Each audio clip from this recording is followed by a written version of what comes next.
Oh, ah, and Joanna, I let you the floor. Is it on? Yes. Yes. Okay, perfect. Thank you. Hello, everyone. I hope you are doing well. It's very nice to meet you on one side, but it's very nice to meet you. I'm Joana Anastácio. I'm from the UN Global Compact Network Portugal. So probably it's the first time that many of you are watching my face. Very happy to be here. Today's session, as you may be aware, it will be about the UN Ocean Conference that happened this year in France and its main highlights as well. We have amazing speakers, as always, with us to talk a little bit about this topic. So please, once again, feel free to just participate and engage with us at any time, okay? So yes, please, if you can name yourself and your company, it would be great. And also, this is a webinar format, so I'm aware that the camera is not really an option at the moment, but still, if it is awesome, please have your camera on, be engaged. We have the chat option always available for questions. Raise your hand if you like to approach in any other way, and we'll find a way to communicate with you always. That's the goal of all of our sessions. This is the agenda for today. So today's session, we expect to be a bit shorter, around 1 hour, which is good because we're all very busy. We are aware of that. So after the opening remarks, we'll have a company sharing its personal and professional, of course, experience, or a person of a company sharing its personal and professional experience at their participation at the UN Ocean Conference this year. Of course, this company is part of GC Format, so it will give us a different a different pair of eyes regarding this topic. Then we'll have the key takeaways of the Ocean Conference, understand a little bit the commitments, the challenges, what was defined or planned, and then the political consequences of all of these decisions and challenges, and what does it mean for you, for all the companies. Briefly, we'll have Q&A as well, and wrap up with the just a preview of our following sessions. So, as you all know, all of you that are part of our GC format, we started this because we wanted to contribute for a more sustainable ocean. In order to do that, we need to learn more, we need to understand what this means, we need to be aware of a multitude of factors that we only know if someone teaches us. So that has been the goal of GC for Med, sharing experiences, having speakers, very knowledgeable speakers from very knowledgeable entities that have been sharing with us among many other topics, a bit about pollution, biodiversity, why or the importance of the Mediterranean Sea as well, how to engage with the community. And here we're talking about business, scientific, civic, society as well. So a bit of everything that we need to know to understand a little bit of what we mean when we're talking about Sustainable Goal 14 and protecting the ocean. So far we are kind of right in the middle. We have only 2 more sessions ahead of us. So we had 2 online sessions, not counting with the kickoff. We had our in-person GC format event at the UN Ocean Conference, which was awesome. We are here on session 4, September 17, and then we have 2 more sessions to complete this GC format, at least this year, this edition. I would like, before handing over to our speakers, to share with you this amazing key facts brochure, summary, whatever you want to call it, that our amazing French network did. So this is an excellent summary of what has been happening so far. Okay, so it includes an overview of the sessions that we have had, the topics that were approached, and the companies invited to speak, companies and entities, of course, invited to speak about these topics. And it also includes some information about the UN Ocean Conference that we are approaching today, and the next steps. So you have the QR code where you can access the document, and I'm sure we'll also follow up with this document on the email just to make sure that you have it. It's also a great info internally if you want to share with your company why are you having 1 hour or 2 hours. What have you been doing? And this is what you have been doing. Okay, so it's an excellent document just to have. Okay, so without further ado, we'll start this session with Francisco Santos. Is the head of sustainability at Highgate, Portugal, and he was present at UNOC, at UN Ocean Conference. So, Francisco, please, the floor is yours, and let me know when you want me to pass on the slides. Thank you.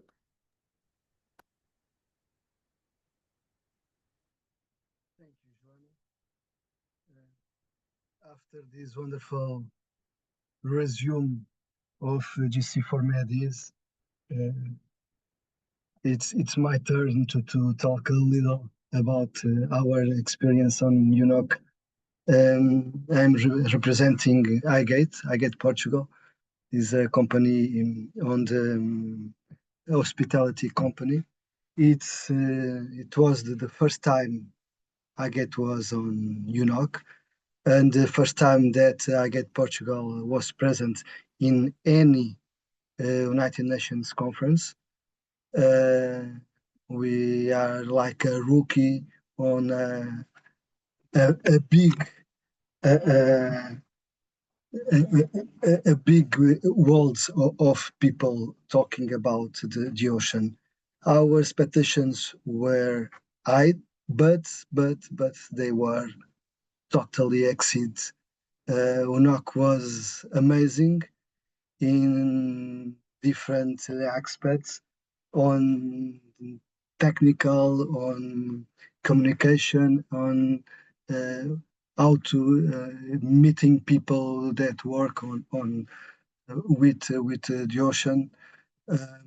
More than 10,000 participants in 3 different zones. The green zone were amazing.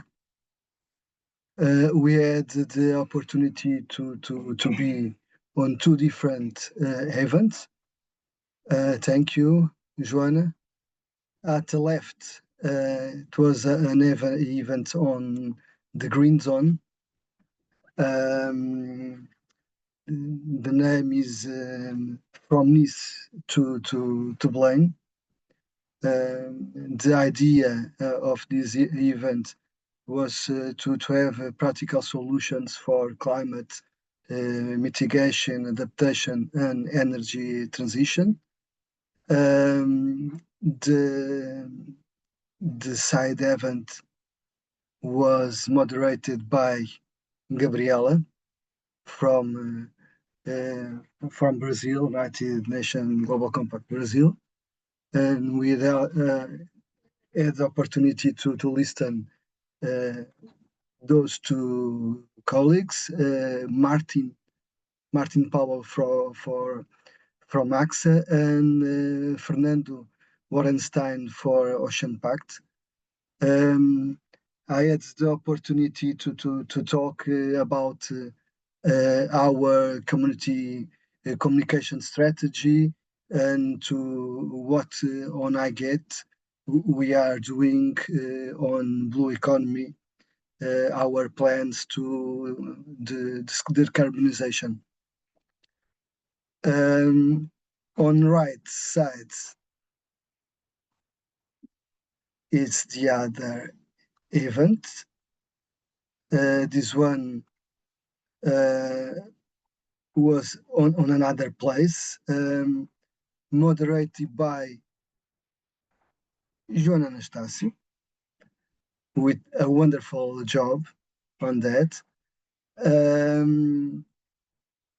We had opportunity to listen different colleagues, Marius Padina from Sparus, Molly Minton from Amundi, and Vitor Galvan from Iberostar.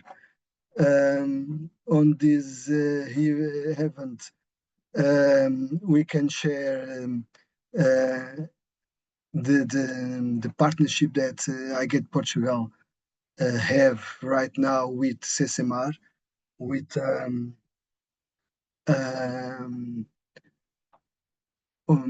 science business collaboration. CCMAR is a part of an university that works on science, on blue economy.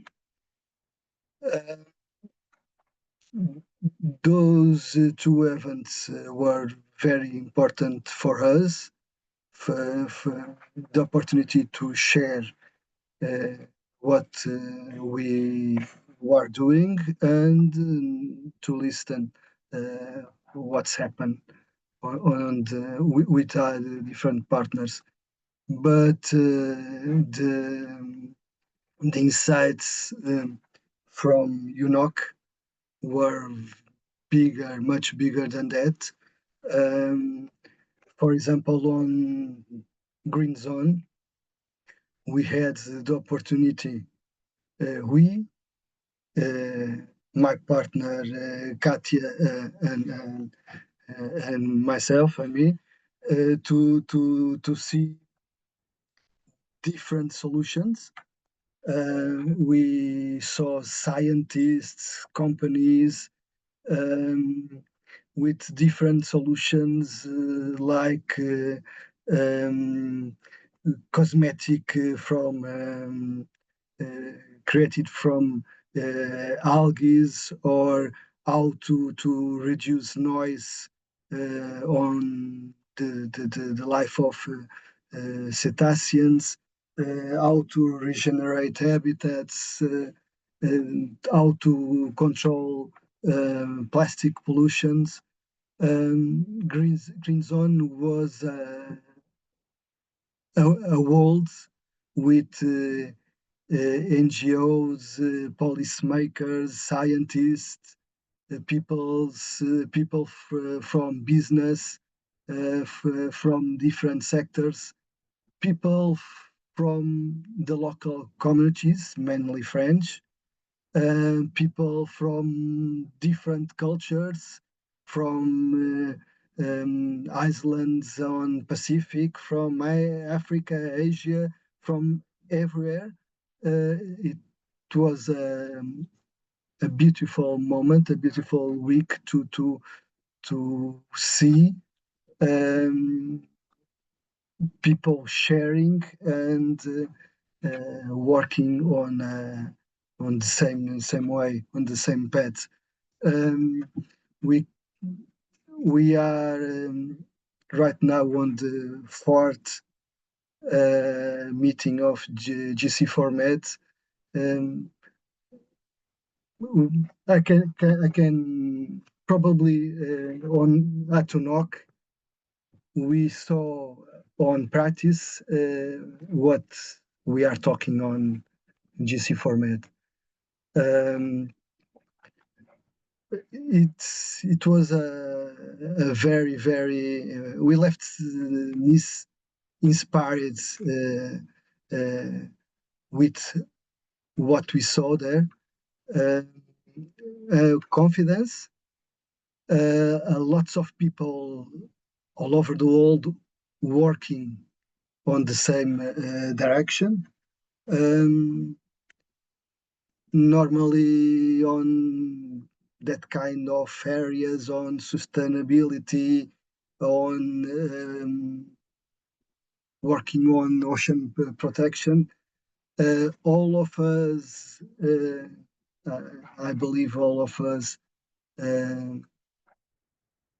were a little alone in moments, but on on UNOC, we can saw a lot of people that work together for the same goals. I get Portugal signed the business call for action. It was a very important moment, and there were also different public and political outcomes of UNOC, like the Deep Sea Treaty and other political declarations. But probably more than that, the idea that I have after being at UNOC is that a lot of people in the world are working on the right direction to protect the ocean. And is that. Thank you, Francisco, so much and Katia for sharing your experience. And please, if anyone has questions, we can wait until the end and ask Francisco directly, Francisco and Katia, of course, directly. And now moving on, and very important as well, we're going to hear from Luna Merino, Head of Partnerships at Ocean and Climate Platform. And yes, now we're going to understand a little bit about what exactly UNOC gave us for the key takeaways. So I'm going to stop sharing my screen, and Luna, the floor is yours.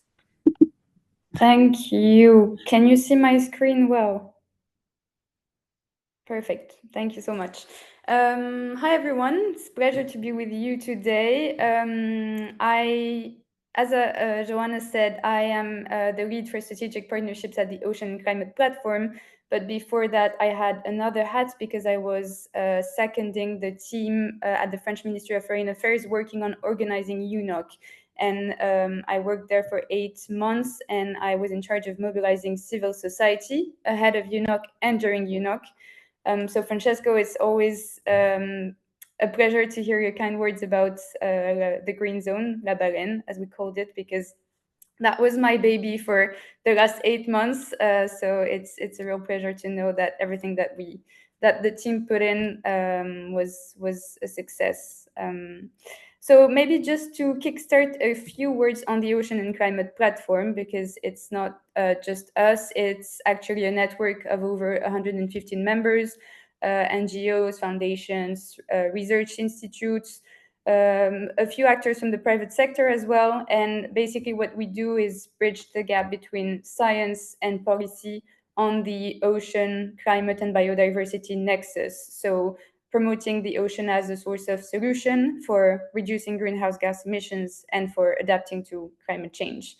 But the Ocean and Climate Platform actually had quite a central role in the organization of UNOC3 because it received a mandate from the French government to consult and mobilize civil society at large, meaning that civil society isn't just NGOs, but it's also, well, the larger public, but also the private sector, the scientists, and a lot of other actors that we will see in the next few slides.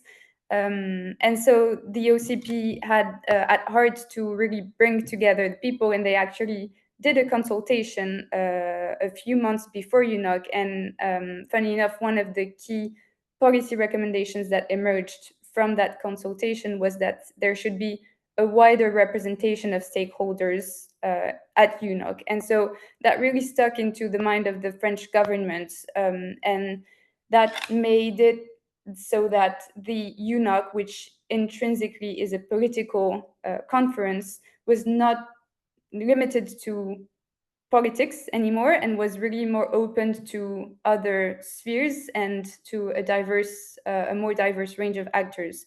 And so the team organized 3 special events the week ahead of UNOC with the help of many different partners. The first one being the One Ocean Science Congress, so really bringing together over 2,000 scientists from all over the world to discuss the health of the ocean, the current health, but also the future scenarios of how climate change will be impacting the ocean in the next few years. Following that, France and Monaco organized in Monaco the Blue Economy and Finance Forum, which some of you might have heard about and which I'll give a few more details about. This BEF, as we called it, brought together more than 100,000 participants. No, sorry, more than 1,800 participants from both the private, the public, and the philanthropic sectors to really mobilize new sources of funding and new tools to fund the blue economy. And the last special event was the Ocean Rise and Coastal Resilience. And this event brought together mayors and governors from coastal cities and regions from all over the world to create the first ever coalition of coastal localities that are impacted by sea level rise, and bringing them together to share solutions to adapt to the effects of sea level rise. But you're seeing this and you may think, well, there's one actor from civil society that's a bit missing from all those three events, and that is actually the most common actor from civil society, and that is NGOs, and even bigger than that, the public at large. And so this is where what Francesco was saying about La Baleine and the Green Zone came into place. The idea was really to bridge silos and to use medias like art and culture to convey messages about the ocean, about the threats that it faces, but also the solutions that it hosts. So we designed this entire place, building different sorts of thematic pavilions, whether that was on the decarbonization of maritime transport, on the deep seas, on the polar ocean and the cryosphere, on coral reefs. The idea was really to have this mix of public, so you could have, I don't know, a minister walking in the middle of school children, taking a class trip and learning more about marine biodiversity. And the place was really bustling with people from a different range of backgrounds. We managed to have 100,000 participants over the 2 weeks of exploitation. So that was really a big success for us. And we hosted about 300 events, which were all super, super interesting and super impactful and innovative in the way that they showcased new actions. So this was, I think, one of the really innovative things that UNOC brought to the ocean community. And let me also say that this was entirely made possible thanks to the private sector and the philanthropists who donated to create this, because this was a self-funded initiative. So I think this is just one of the many examples where businesses, the private sector, philanthropists, and also public institutions coming together can create something huge and very meaningful. To dive a bit deeper into the BEF, the Blue Economy and Finance Forum, you may know that Sustainable Development Goal 14 on life below water is the least funded of all SDGs until now. So the idea was really to create a new momentum to mobilize finance for the ocean. And so the BEF managed to confirm new financial firm commitments of around 8.7 billion euros by 2030. Which was, I'd say, a win, but maybe not enough given the finance gap that exists for the ocean. But it is a start, and you have to take a win when it's there. And Francesco, you mentioned it, but one of the key outcomes for me of the BEF was this business call to action, which UNGC was actually a part of, and which has been signed by 90 companies, amounting to 600 billion euros of turnover, and I think representing 2 million employees, which is quite major. And so all these businesses came together to call for, to call businesses to accelerate action on maintaining ocean health, whether that is on integrating ocean-related risks into their strategies, on reporting on their impacts on marine ecosystems, on investing in ocean-positive solutions. So a lot of different ideas that companies can pick and put in place to really commit to helping the ocean.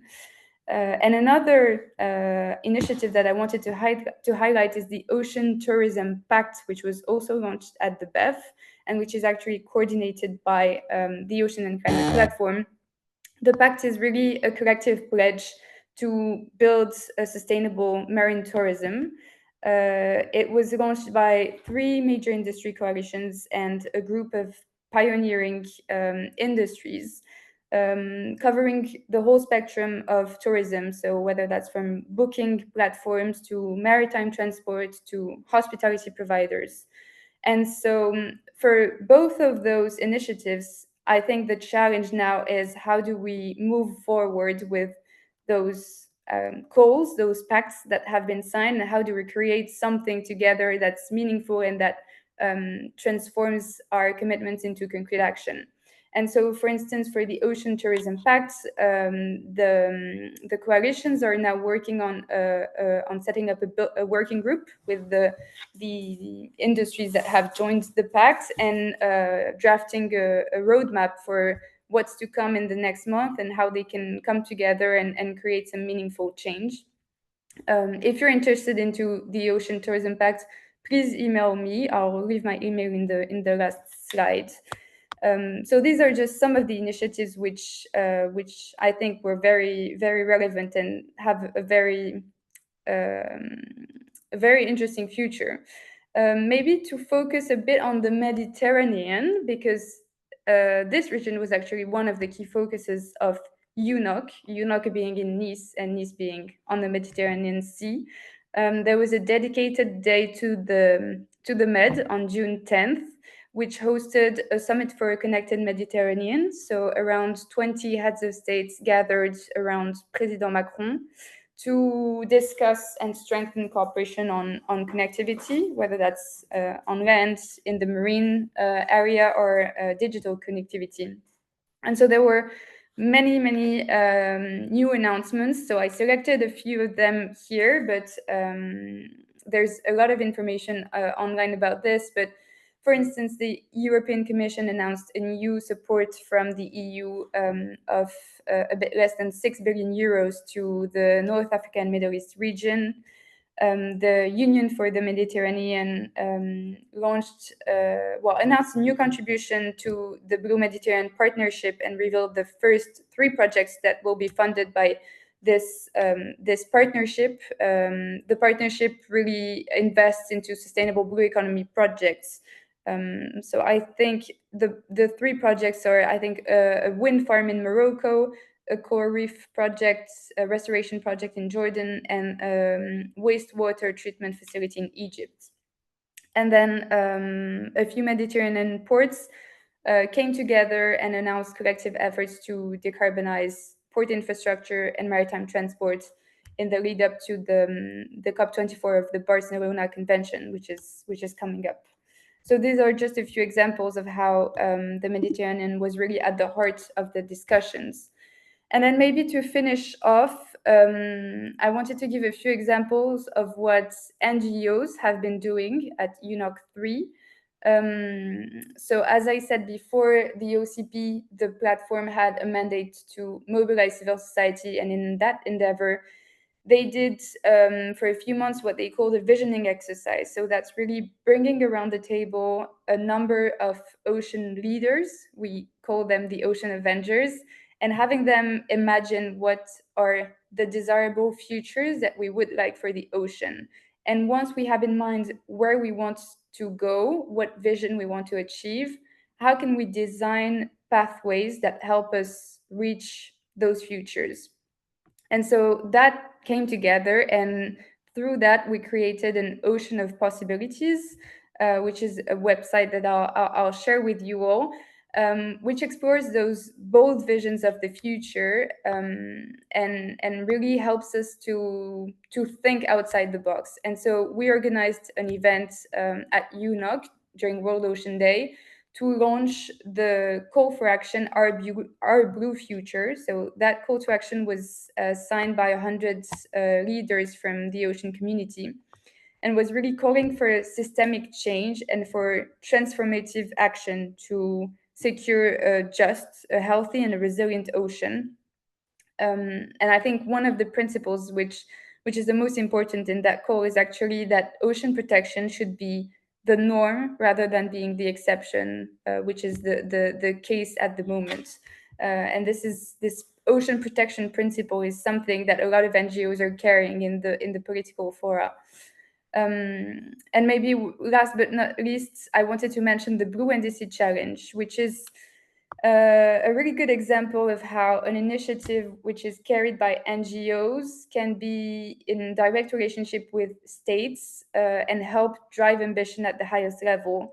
So the Blue NDC Challenge was launched by France and Brazil, and maybe you're not familiar with NDCs, but let me explain. They're nationally determined contributions. Basically, there are national climate plans that countries have to submit to the climate COPs, the next one being COP30 in Belém.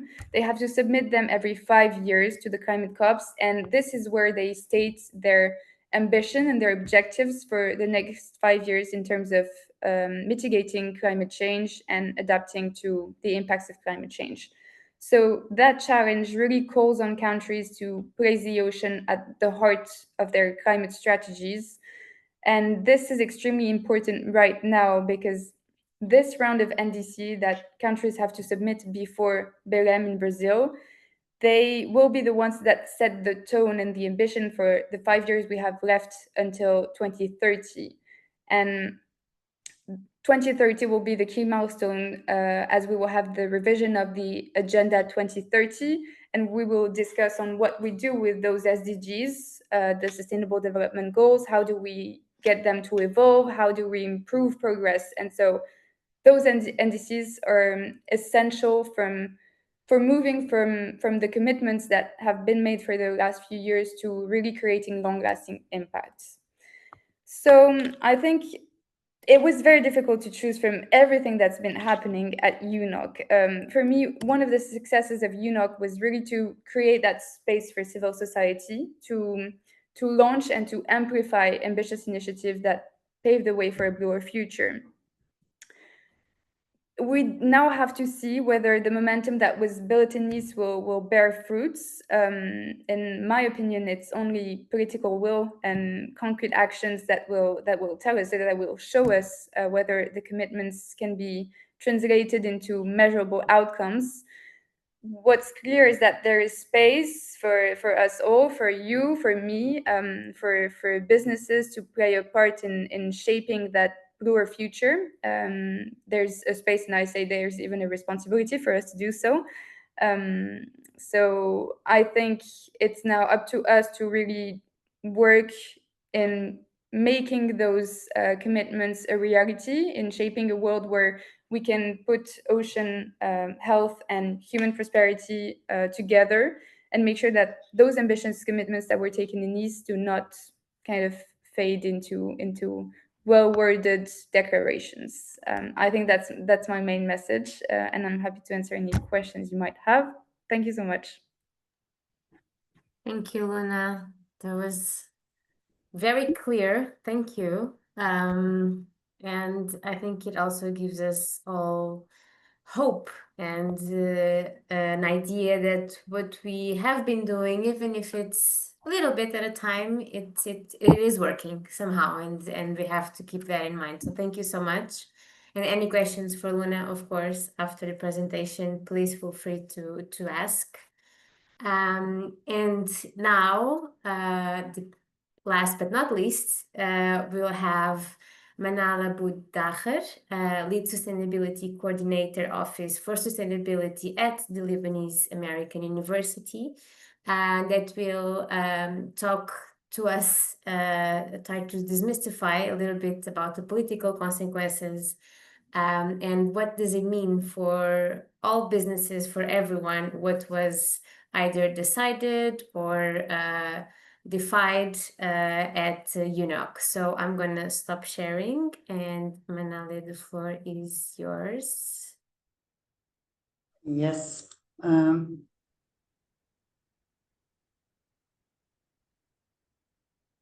So can you see my screen, Yes, the presentation? perfect. Yes. Yes, full screen. Yeah. So hello again. I'm Manal Abu Dagher. Currently, I work at the Lebanese American University in Beirut as lead sustainability coordinator. But before that, I was a researcher and an expert in marine and coastal resources research. And that included, of course, policy and legal frameworks around coastal and marine.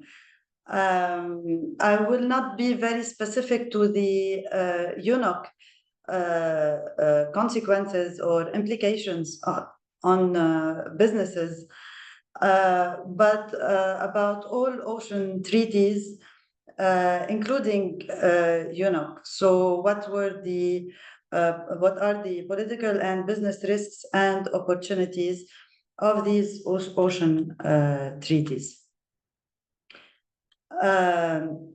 So why are ocean treaties important? Actually, we have a lot of numbers that are real, and that we know that we are moving toward these increase in temperature, increase in sea level rise, and all these have consequences on just a second. All these have consequences on the economy, on coastal economy, and specifically on the Mediterranean economy. So we are seeing billions of dollars in lost economic opportunities. So we have invasive species, coastal erosion, threatening infrastructure and tourism, plastic pollution, cutting into fishery revenues. So these current losses are translated into hundreds of billions of dollars. So this will rise fast unless climate-driven treaty enforcement, adaptation funding, and regulatory alignment catch up. So what ocean treaties can do? Ocean treaties are the rule of the game, if we may say that. So they guide coastal businesses on how to adapt to climate change, how to protect critical industries, and how to safeguard investments in the region. So for the private sector, this is not just environmental side issue, but it is a core business risk and opportunity space. Just very quickly, we usually use treaty, convention, protocol, framework interchangeably. There is a slight difference, just to make a small lexicon introduction. So when we say treaty is the general legal term for any binding agreement. Convention is a treaty designed for many parties. Protocol is supplementary agreement under a treaty or a convention, and framework is a broad treaty that set up principles and structures with specifics negotiated later. So what are the most important treaties to know for the sea? We have the UNCLOS. I will not go into details of each treaty. You can all do research later or when we share the presentation. I just want to emphasize of the importance of these treaties and the relevance of these treaties in terms of businesses. So the UNCLOS is important because shipping, offshore gas, and fisheries all depend on UNCLOS framework. And when there are disputes, It creates legal uncertainty for energy investors and marine operators. As for the IMO conventions and all the protocols that came under this convention, like the MARPOL, the ECA, Ballast Water, London Protocol, all these conventions set the operating baseline for shipping, especially Mediterranean and ports. And when there's no compliance with these protocols, there will be risks of detention, fines, insurance penalties. But early adopters of these conventions can market themselves as green shipping leaders. There are also a lot of liability regimes. So who pays when, and when something happens or something goes wrong. So UNCLOS, IMO conventions, and liability regimes create the legal backbone of ocean governance. For businesses in the Mediterranean, they determine who can operate where and how ships must be equipped, what pollution is tolerated and what's not, who pays when accidents occur. So compliance is not just a legal duty, but it is a strategic shield, if we can say, against liability delays and reputational crisis. We also have some regional Mediterranean specific frameworks, like the Barcelona Convention and its protocols, the Dumping Protocol, Land-Based Sources Protocol, SPA, Hazardous Waste Protocol, and the ICZM Protocol. We also have the ACOBAMS for cetaceans, and we have the JFCM that is specified for fisheries management. Now, the Barcelona Convention formed the Mediterranean core legal shield against pollution and unstable coastal use. And together with the ACOBAMS and the JFCM framework, they directly affect shipping, ports, tourism, and fisheries because they tighten rules on pollution, on biodiversity, and resource use. For businesses, this means that compliance is no longer optional. Biodiversity, waste control, sustainable fisheries, and binding obligations with real financial and operational impacts across the region. Also, there are several more instruments like the CBD, the Convention on Marine Pollution Dumping, CITES, Ramsar, Basel, UNESCO, Underwater Cultural Heritage. All these instruments affect Mediterranean businesses, as they mean tighter oversight of biodiversity, stricter waste and trade controls, and hidden risks from underwater heritage discoveries. The implication is clear. Global biodiversity law always drives local permitting, financing, and reputational outcomes. And companies that adapt early on will reduce risks and unlock opportunities in sustainable markets. There are currently several instruments that are being negotiated and emerging. The BBNJ will reshape multiple sectors. Shipping, for instance, it may face rerouting and reporting costs. Offshore energy project will encounter stricter environmental assessments and delays. A biotech firm that use marine genetic resources will be bound by benefit sharing rules. And financiers and insurers will increasingly demand proof of compliance.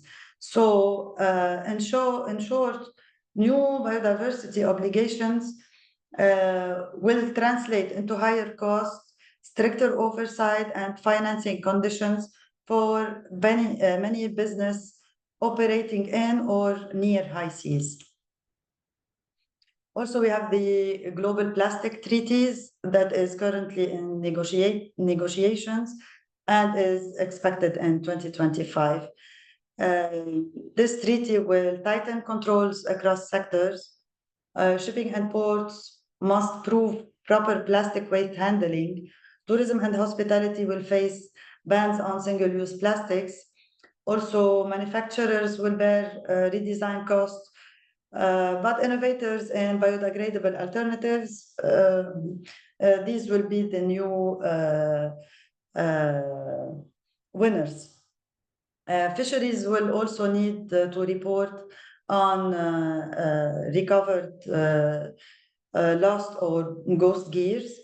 So overall, this treaty will shift costs upward, but it will create new opportunities in sustainable products and operations.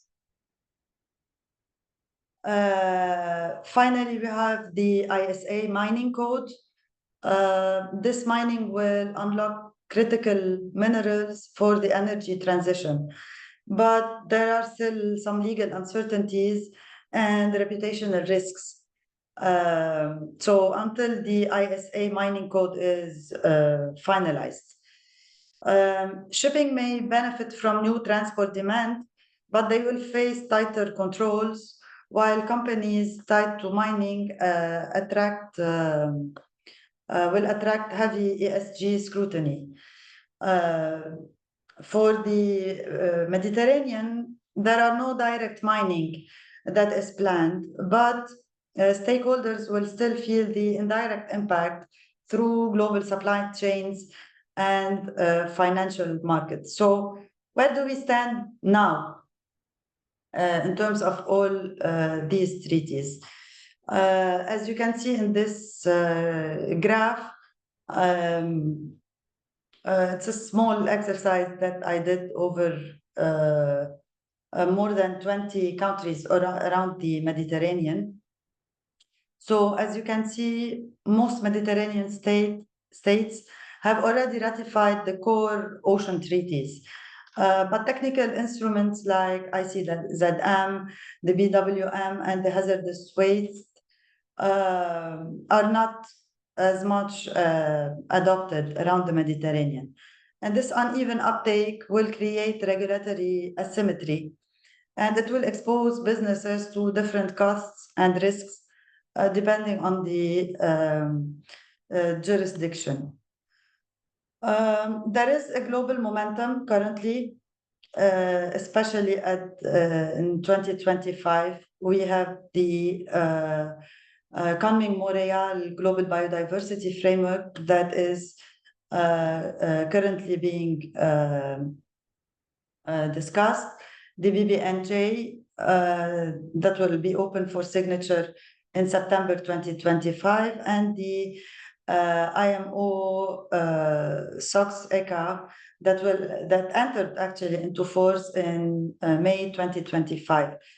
So globally, this momentum is building up, and these developments will signal that environmental standards are tightening very quickly, and they will reshape operational and financial expectations for businesses. Of course, we still have regional gaps. So the low ratification of the London Protocol, hazardous waste, and the weak ICZM enforcement is leaving loopholes for dumping, for dredging, for coastal planning. And this for businesses, this means that unpredictable liabilities, permitting uncertainties, and reputational risks will be higher. If we want to consider all Mediterranean coastal countries, we can see that countries like France, Spain, Italy, and Malta They are the leaders in treaties uptake. While, for example, Libya, Bosnia and Herzegovina, and Syria lag behind with major gaps. This split creates operational complexity for shipping and ports, for infrastructure projects. So they must meet the highest standard across all jurisdictions. Country spread actually matters for operation. So what's still missing or underdeveloped? ICZM, for example, exists only on paper, but weak implementation exposes tourism, ports, and real estate to unmanaged climate risks. Business will face uncertainty in permits and potential retroactive restrictions as government later on strengthen their enforcement. In terms of hazardous waste, incomplete ratifications leave space for dumping havens in the region. And this will disadvantage companies that play by the rule.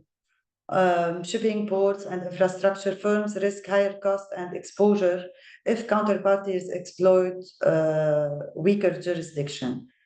There are also gaps in ballast water enforcement because there will be uneven compliance costs for shipping and persisting ecological harm to fisheries. So businesses must anticipate stricter inspections and potential liability, even if ports remain under-equipped. Global treaties are advancing faster than the system needed to enforce them, and this will leave companies in a regulatory gray zone. So firms should align early with the highest expected standards to avoid stranded investments later on. Also, there's weak cultural heritage protection, which will create hidden risks for offshore energy and infrastructure projects. So companies that proactively assess underwater heritage can avoid and even unlock maybe opportunities in tourism. So what are the political and business risks? There are a lot of political challenges, especially around the Eastern Mediterranean. So for geopolitical disputes and EEZ, like what's happening in around Turkey, Greece, Cyprus, Libya, Egypt, Lebanon, and Israel gas fields, all of these plays a huge role in hindering the implementation of these treaties. So political momentum is rising, and political challenges are also raising environmental expectations. So enforcement gaps and geopolitical disputes will amplify this uncertainty. So businesses at this stage, they always must anticipate cost increases, restricted access, and jurisdictional complexity. Now, to go into businesses, also there are risks for shipping and ports, energy and infrastructure, fisheries and aquaculture, and of course, tourism and real estate. So every major Mediterranean sector will face rising operational costs and compliance obligations. But there will always be opportunities in sustainability branding and first mover adaptation at all level and in all sectors. I've chosen some case studies that happened. For example, we know that in Italy in 1991, there was one of the world's largest oil spill from a tanker after an explosion near Genoa. And this has resulted in years of litigation and cleanups. There was also a collision of the CSL Virginia that happened off Corsica with more than 600 tons of fuel oil spread in the sea. Also, there was the cruise ship that sank near Santorini, the Sea Diamond, with toxic wreckage that leaked into the sea. Also, the Israeli airstrikes that hit oil storage tanks in 2006 war on Lebanon. Here, for example, the compensation through treaties was limited because of the act of war exclusions. So this also showed gap in conflict-related pollution. So Mediterranean pollution cases showed that even a single accident can trigger billion euros of losses, a reputational crisis, and regulatory tightening. So businesses that anticipate liability and invest in preventive systems will gain resilience and market trust. We all still remember the Ever Given container that got stuck in the Canal Suez in March 2021. For 6 days, it blocked the passage in in the Suez Canal. So over than 300 to 400 vessels queued on both sides. In terms of business, this was translated into billions of dollars of losses just in 6 days. So one company alone lost around $89 million from the delays in schedule and disruptions. Initially, Egypt pursued $916 million in compensation, but the settlement stopped at around 600 million. A lot of ships diverted into the Cape of Good Hope, and the overall trade losses were estimated at nearly $54 billion. So in terms of legal treaties and convention connections, this blockage showed that there are values, but there are also limits on ocean treaties. So while salvage and liability rules enabled compensation, there was not one treaty that could prevent or quickly resolve this disruption. For businesses, it was a reminder that bottlenecks carry $billion risks, and that legal preparedness, insurance, and supply chain resilience is as vital as compliance. What could the private sector do in this regard? Or we can talk about 90 days or 3 months plan that is applicable at all levels and at all sectors. So in 90 days, for example, businesses can secure compliance documentation, map biodiversity risk, strengthen insurance coverage, and align disclosures. This will build the credibility with regulators and with investors. We have seen which countries in the Mediterranean are the highest ratifiers and the lowest ratifiers. So this participation would guide business risk assessments. So it will operate to the it will allow them to operate to the highest denominator across jurisdictions, and will treat laggard countries as red flag exposure zones.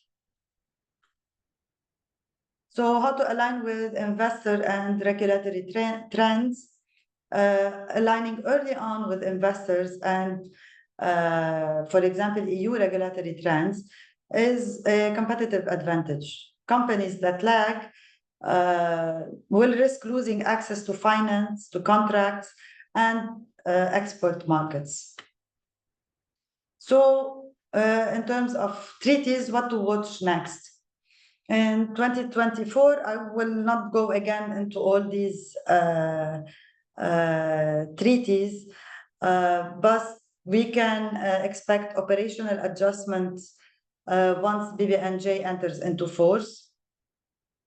In terms of plastic, businesses and shipping, fisheries, tourism, packing should prepare for higher compliance costs, but also it will open up markets and opportunities and sustainable alternatives. Fuel costs will rise due to the IMO new regulations or protocols, but companies that invest early in compliance and efficiency can market themselves as leaders in green corridors or in sustainable market. Now concerning the Barcelona Convention, the new ratifications will close loopholes and hopefully will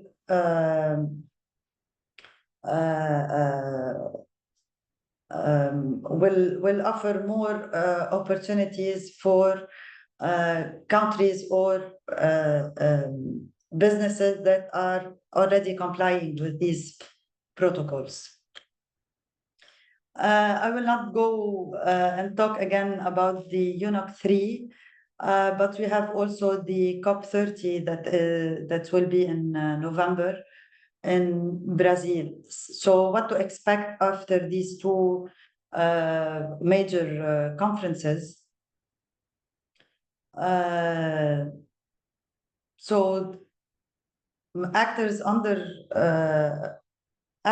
within the Mediterranean and businesses will be put under spotlight. The COP30 will tie ocean protection directly to climate finance. Business that adapt now by aligning with plastic reductions, sulfur limits, biodiversity protection, will be positioned as leaders in this rapidly evolving regulatory and investment landscape. So regulations are going way too fast, and it's very important for businesses to start planning starting now, not to have to catch up later once enforcement is being more powerful. In conclusion, I would like to emphasize some key points. So international treaties and conventions are not just commitments that government sign, but they are the rule of the games, the rule of the game. And they will define how shipping, ports, energy, tourism, and fisheries, and all businesses around, all coastal businesses will operate in the year ahead. They will set the direction towards sustainability, but the actual speed of this path depends on how quickly enforcement is being implemented and how financing is mobilized. So compliance for companies is not a tick in a box. It's a strategic design that should be set ahead of time. Mediterranean businesses who lead on sulfur compliance, plastics reduction, biodiversity screening, and coastal resilience will be better positioned to thrive as new treaties reshape the operating environment. One final message. So as we saw, treaties set the direction. Enforcement and finance set the speed. Companies that treat compliance as initial design principle will transform regulatory burden into a source of resilience and competitive advantage. Thank you. I hope I didn't speak too much, and this is not a boring presentation, but Thank you, Manal. You had a very difficult job, I think, which was to put everything that exists into yes, it was a short. in just 20 minutes. This was the difficult part. I know, and it was perfect. Thank you so much. I'm just going to share my screen if I can. I need to stop sharing. Yes. Perfect. Thank you.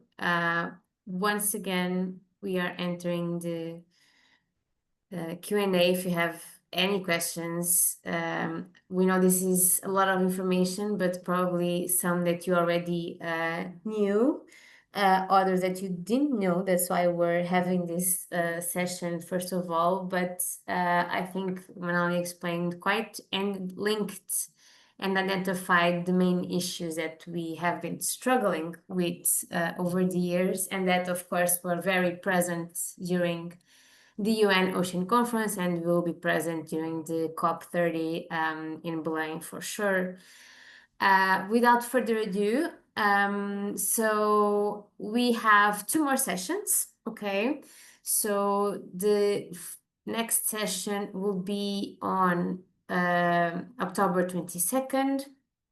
And of course, we are always looking for companies to showcase their experiences, even their challenges or what they feel like. So if you are one of them, please reach out. We have the emails here. So please, you're very welcome to share your experiences. It will be about climate mitigation and adaptation, of course, with amazing speakers that we luckily, and because they've been very kind into helping us understand a bit more about what we have been talking about. And our last session will be on November 25th, and we'll present a specific tool. So the idea is to close up and go from talk to action, okay, or how we can do that in a more actionable way. So please, once again, if you have any questions, if you like to present, if you like to share, if you have good ideas for these sessions, anything at all, you're welcome to talk to us. That's why we're here. You have Corentin and Camille emails here below, and we are always here for you. Oh, so sorry. Corentin, I don't know if you'd like to add something regarding these sessions, or if anyone has any questions that you'd like to ask to our speakers. No, I don't have anything to add. Just here, you just said it. For the next session, it will be really interesting to have some testimony of or like experience shared from you from some companies on this specific topic of adaptation, since it will be the main topic of this session. And yeah. Thank you. No questions in the chat? I cannot see. There are no questions, Joanna. No? Okay, so when we share this presentation, if you have questions, please either give it to us or contact directly Francisco, Luna, or Manali. They were great. Thank you so much to everyone, and we'll see you next session. Thank you so much. Thank you, everyone. Thank you all. Thank you.